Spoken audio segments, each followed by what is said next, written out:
There we go.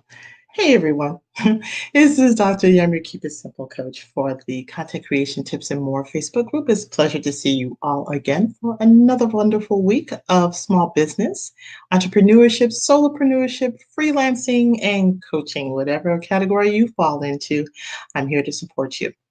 So here we are in another Biz Tip Tuesday, and I wanted to first make sure as we continue on our journey that if you are watching for the first time and you don't know who the heck I am or what this group is all about, I certainly want to invite you over to our space.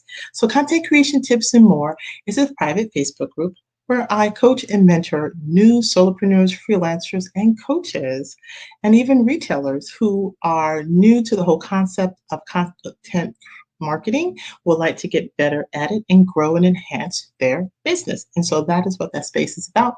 You can visit us over here at smallbizsociety.com is the URL that will take you right in there. Answer 3 simple questions and you will be in like Flint and get all the goodies that we have in store for you.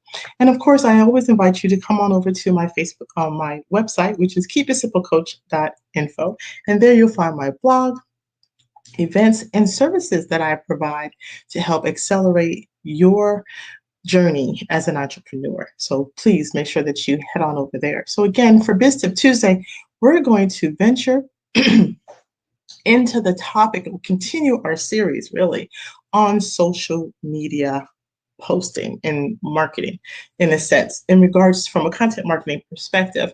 And if you haven't already done so, you want to catch a whole series that I've done on social balance. And what does that mean? There are 6 key aspects of it that I share with you inside of our Facebook group. So you can get all the goodies and the templates and everything that I've created for you are resting inside of our group. So please make sure that you visit that so you can get those goodies as well. So what we've been working on so far is the whole idea about creation. And so when we think about social posts, no matter which one of the platforms, they all, for the most part, do require some visual aspect to it. And so we went through the whole premise of not only the types of social posts, but what can those social posts actually look like?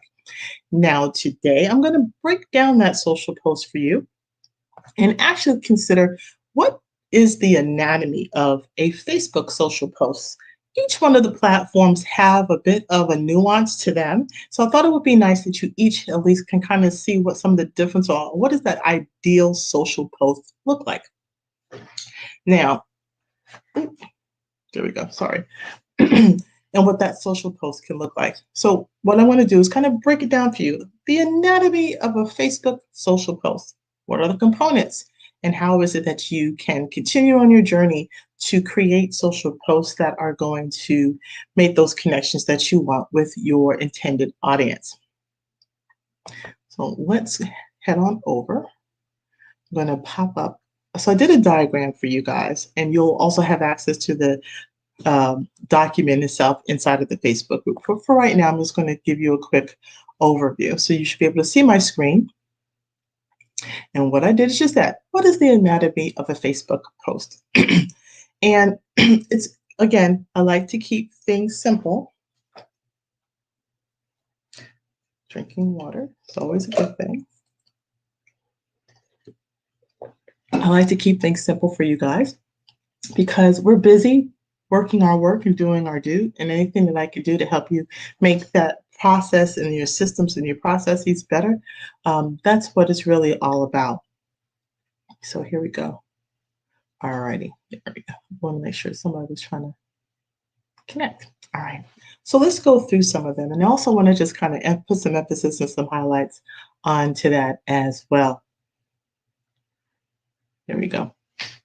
So let's look at the first thing. So of course, we've talked a lot about, I'm going to start from the top and work our way down. So let's do it that way. All right.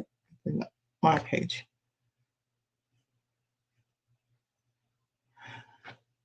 So most of a social post will comprise of what we call copy, which is the text part of a social post.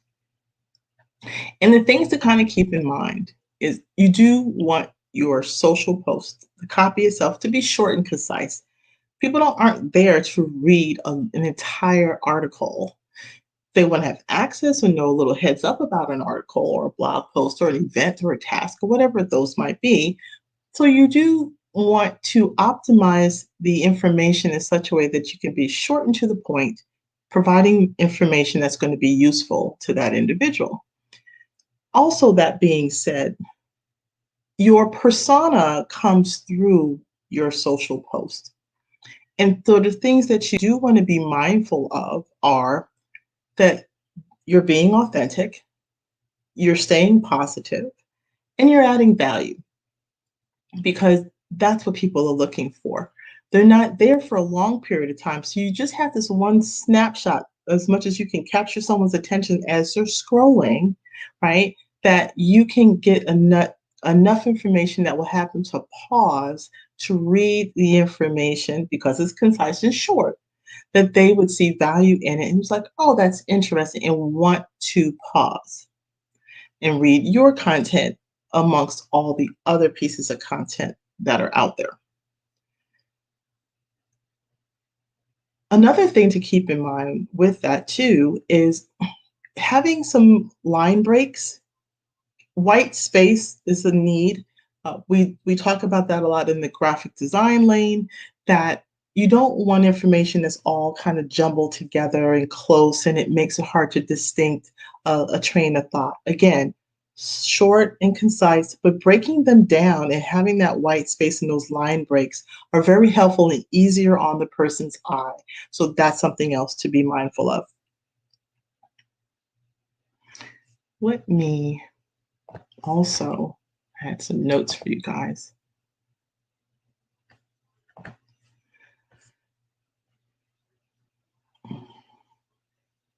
Yeah, that was it. Okay, making sure I was covering everything. Okay. Another thing to keep in mind with that in mind is that eye-catching visual, which we spend a lot of time in on the social balance component in a series of creating those visual images for your social post. So again, inside of the content creation tips and more group is where you're going to find examples of each one of the 6 categories of social posts and how you're going to be able to have that yin yang, that zen balance to the way in which you go about creating your social post, but simply wanting to have something that is eye-catching visual that you want to have incorporating. Not anything that's going to be so distracting that they're going to want to look twice and be like, what the heck was that? But something pleasing to the eye and also relevant to the subject matter. If it's so off, if the picture doesn't match the copy, you're confusing your reader. When you confuse your reader, you're turning them off. You turn them off, they're going to keep going and go on to somebody else's stuff because you lost them. So make sure that the images are compatible and complement the copy that you're placing inside of your social post. I have something else here at the bottom. I'll leave that for last. Another piece to consider is show some emoji love, but without being too distracting. So a simple emoji or a character, special character that adds value to what you're trying to convey is always nice. Again, it's kind of almost like short code. So those emojis are a symbol for what you're trying to convey, and also just another visual, kind of again, eye-catching, people understand it. But again, use them sparingly and use them with purpose. If you want them to do something or point somewhere, giving them some direction or showing some emotion, which is what emojis are for the most part, then incorporate them where you see fit, but don't go overboard.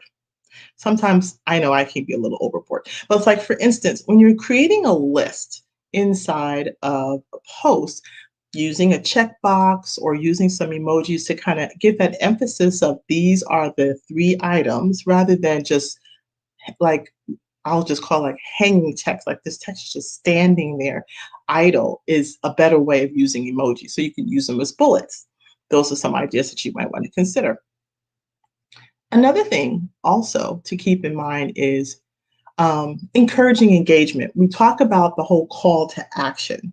And so those are opportunities you want to engage the readers. You want them not only to stop, but you want them to do something. And in some cases, it may be, let's talk about it down in the chat.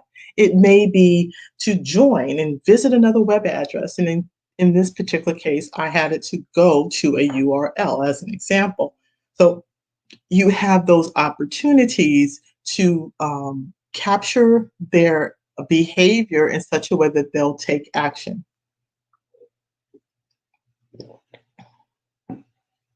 Now, the whole point around hashtags, and we'll get into hashtags and the whole art form of hashtagging on another episode.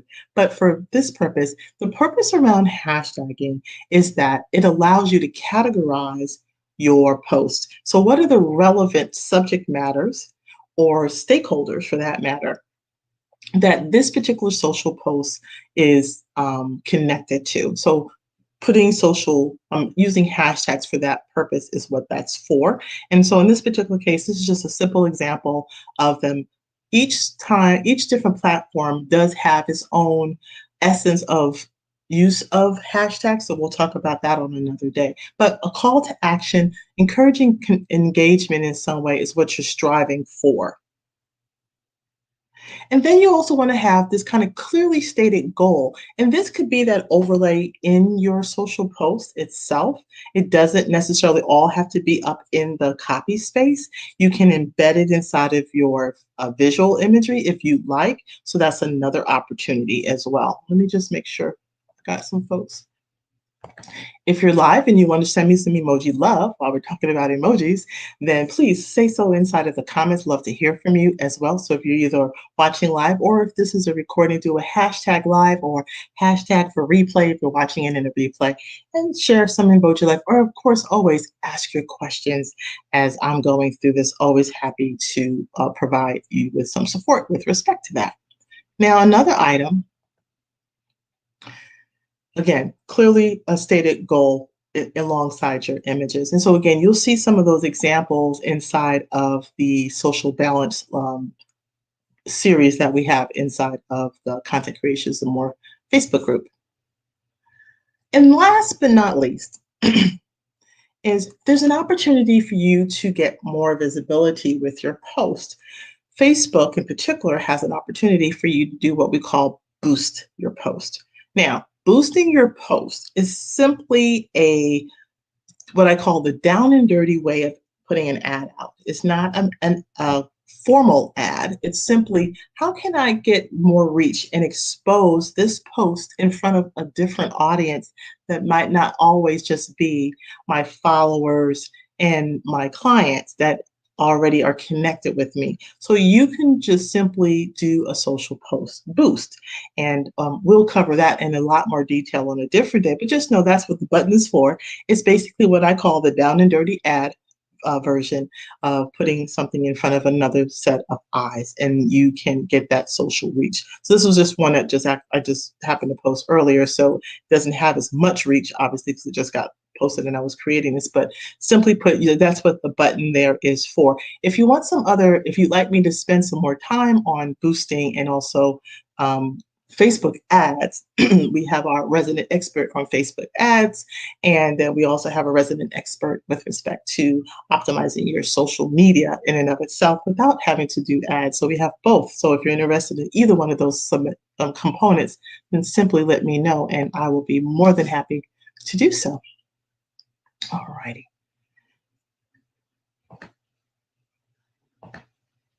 Okay. Did it go away? It did go away. How did it go away? Oh, well. So that in of itself is the social media anatomy of a post and breaking it all down in a very simplistic way. I'm going to post the image itself, the reference, inside of our Facebook group for those of you who are members. And if you like your own personal copy, obviously, then join our Facebook group right on over here at smallbizsociety.com is where you can find me and all the other members of our group. And hey, if you're watching this for the first time, we'd love to have you to join. And as always, every Tuesday, I come to you with another biz tip that you could use for your content creation and marketing strategies to help you enhance and grow your business as you are starting your entrepreneurship journey as a solopreneur, freelancer, or coach. Until next time, this is Biz Tip Tuesday. I'm Dr. Yam, your Keep It Simple coach. Let's get busy. Take care. Bye bye.